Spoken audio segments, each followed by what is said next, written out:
Hello everyone, welcome to Wow IS. Now we shall see our daily MCQs for 8th of August. So let's start, guys. Now question number 1 is, consider the following statements. INCOIS is the nodal agency to provide tsunami advisories to India. And statement 2, UNESCO IOC, that is the International Oceanographic Commission, recognized Venkatraipur and Noliasai communities of Odisha as tsunami ready. तो context हमारा यही है actually कि UNESCO का जो international ओशियनोग्राफिक commission है उसने वेंकटरायपुर और नोलियासाही कम्युनिटीज़ ऑफ ओडिशा इनको सुनामी रेडी घोषित किया है. Okay, now INCOIS is our nodal agency to provide tsunami advisories to India. This is also correct. जो इनकॉइस का हेडक्वार्टर है which is in Hyderabad and एक विंग है which is called the Indian Tsunami Early Warning Center. Indian Tsunami Early Warning Center, which is the ITEWC. तो ये ही पूरा tsunami के बारे में, अर्ली प्रिपेयर्डनेस के बारे में बताता है और रिकमेंडेशंस भी जारी करता है, वार्निंग्स भी जारी करता है. और not only to India but it also provides these tsunami warnings and advisories to 25 other nations of the Indian Ocean region. 25 other nations of the Indian Ocean region. तो इनकॉइस जो है हमारा वो काफ़ी इंपॉर्टेंट है. ओके, सो आंसर हमारा both 1 and 2 दोनों ही statement सही हैं यहाँ पे guys. So now let's move forward. Question number 2 is, consider the following statements with respect to the CAG of India, that is the Comptroller and Auditor General. Statement 1, it only performed the role of an Auditor General and not of a Comptroller. Statement 2, it audits the accounts before and after the expenditure is committed. And statement 3, accounts of Union States shall be kept in such form as the CAG prescribes. So जो हमारा context है वो ये है कि GC Murmu इनको नया CAG appoint किया गया है. ओके, सो ये था context. Now it only perform the role of an auditor general not a controller. This statement is correct. Okay, controller का काम नहीं करता है, सिर्फ ऑडिटर जनरल का ये काम करते हैं. किस चीज़ पे स्पेंडिंग हो रही है और क्या उसका मोटिव है, इस चीज़ पे नहीं जाते हैं. तो that is basically the function of controller.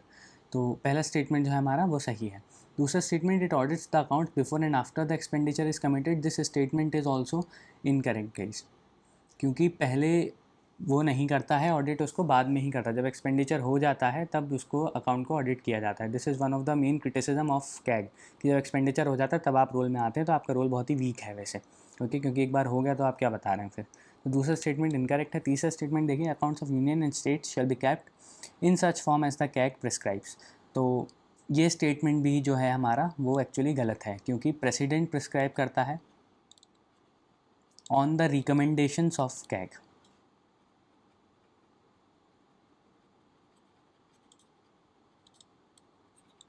तो ये आपको याद रखना है. आर्टिकल 148,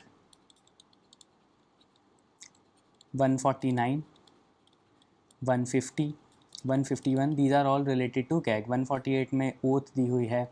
ओके, फिर 149 में पावर्स एंड फंक्शंस दिए हुए हैं. 150 में अकाउंट कीपिंग का जो प्रिस्क्रिप्शन है, जो कैग एडवाइस करता है, वो रोल दिए गए हैं. नाउ ये तो सब आपको पता ही होगा. This is a very static portion. जो ब्रिटिश पार्लियामेंट का एक पार्ट होता है CAG, it is a part of British Parliament, but in India the CAG is not a part of the Parliament. दूसरी चीज़, ब्रिटेन में जो कैग होता है वो कंट्रोलर का भी काम करता है, बट इंडिया में सिर्फ ऑडिटर जनरल का काम करता है हमारा कैग. तो आंसर है हमारा A1 ओनली, क्योंकि बाकी दो स्टेटमेंट्स गलत हैं. प्रेसिडेंट प्रिस्क्राइब करता है और ना कि CAG. Okay, so now let's move forward guys. Question number 3 is, consider the following statements with respect to Pokkali rice. Statement 1, an indigenous rice variety being climate adaptive and salt water resistance. In statement 2, the uniqueness of the rice has brought it the geographical indication GI tag. आपको बताना है कि कौन सा statement इनमें से सही है. सो पोकली राइस ये हमने कल के करंट अफेयर्स में भी कवर किया गया है, तो प्लीज़ गो थ्रू इट. मैं बहुत ज़्यादा डिस्कशन इसका ऊपर नहीं करूँगा क्योंकि this is already covered. So पहला statement, an indigenous rice variety being climate adaptive and salt water resistance. तो this is true. Okay, Kerala में इसकी कल्टीवेशन होती है and this has also got the geographical indication tag. तो दोनों ही statements जो हैं हमारे वो सही हैं. आंसर है हमारा सी. Question number 4 is consider the following statements with respect to Tribal Cooperative Marketing Development Federation of India, which is the TRIFED. Statement 1, its core objective is to institutionalize trade of major and minor forest produce. Statement 2, it works as an agency to the FCI, which is the Food Corporation of India, for procurement of wheat and rice. And statement 3, it's under Ministry of Culture and organizes Adi Mahotsav to promote tribal products. तो जो सबसे पहले हम context देखते हैं, the 33rd foundational day of TRIFED, ये इन्हें celebrate किया है on 6th of August. Okay, so ये 33rd फाउंडेशनल डे ने सेलिब्रेट किया है, तो ये था context. Now its core objective is to institutionalise the trade of major and minor forest produce. ये स्टेटमेंट गलत है, मेजर फॉरेस्ट प्रोड्यूस कहीं भी इंक्लूडेड नहीं होते हैं, आपको पता है. तो minor forest produce, okay, and the surplus agricultural produce, इनको इंस्टीट्यूशनलाइज करने का काम ट्राइफेड का है. Surplus agricultural produce and the minor forest produce, but the major forest produce are not included. दूसरा statement, it works as an agency to the food corporation of India for procurement of wheat and rice. This statement is actually correct. ये statement correct है. इस पर ये जो fact है तो इस पर बहुत ज़्यादा कोई डिस्कशन आप नहीं कर सकते. Statement 3, it's under ministry of culture and organises आदि महोत्सव टू प्रमोट ट्राइबल प्रोडक्ट्स. ये स्टेटमेंट काफ़ी हद तक ठीक है, बट मिनिस्ट्री ऑफ कल्चर में नहीं आता है क्योंकि ये ट्राइबल कोऑपरेटिव मार्केटिंग एजेंसी है. तो TRIFED comes under the ministry of tribal affairs.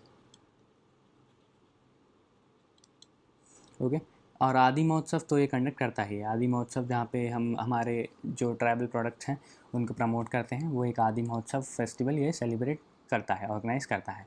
तो इनकरेक्ट स्टेटमेंट्स जो हैं हमारे 2001 and 3 C. Okay, so now let's move forward, guys.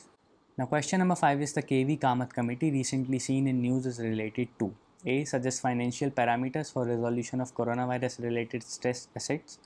B. Tackle black marketing of COVID-19 drugs. C. परिवार पहचान पत्र. और D. None of the above.